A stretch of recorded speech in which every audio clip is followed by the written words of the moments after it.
Never trust a pill or a syringe again. The future of medicine isn't sitting in a pharmacy. It's a microscopic robotic army currently being engineered to invade your bloodstream and stay there forever. Right now, in high-security labs at MIT and Max Planck, scientists are perfecting biological hijackers. We aren't talking about simple drugs. We're talking about autonomous machines smaller than a speck of dust that can hunt cancer cells like predators and repair your DNA in real time. But as we open this Pandora's box of internal technology, we have to ask, what happens when your blood has an operating system? And can it be hacked? Today, we're going inside the vein to explore the terrifying and godlike power of nanomedicine. To understand what's happening in your veins, we first have to talk about the physics of the tiny. A single human hair is roughly 80,000 nanometers wide, while the robots we are discussing are only 100 nanometers. At this scale, gravity doesn't matter, but viscosity does. To a nanobot, your blood isn't a liquid.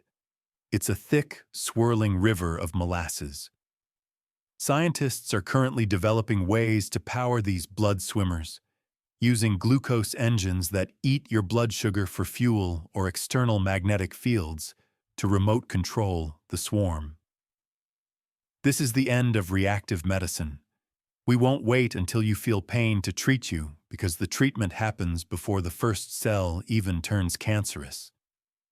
Imagine a world where the common cold or superbugs simply don't exist thanks to the Microbivore, an artificial white blood cell. While natural cells take days to respond, a Microbivore swarm would identify a bacterium, physically trap it, and mechanically shred its cell wall in minutes. But here is the challenge. Your body is a fortress designed to kill intruders. The moment these robots enter, your immune system triggers a code red, potentially causing a lethal cytokine storm. Scientists are working on stealth coatings to trick your body, but then there's the biohacking risk. If these bots are connected to a network, could a third party shut down your insulin or overclock your heart? Now let's go beyond fixing the body to enhancement with the Respirocyte, a tiny pressure tank carrying 236 times more oxygen than a natural red blood cell.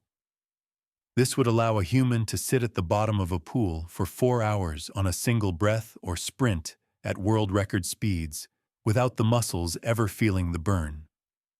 We are witnessing the transition to Homo technologicus. The ultimate goal is biological immortality, where nanobots act as cellular janitors repairing DNA mutations in real time. However, the dark side is the gray goo scenario.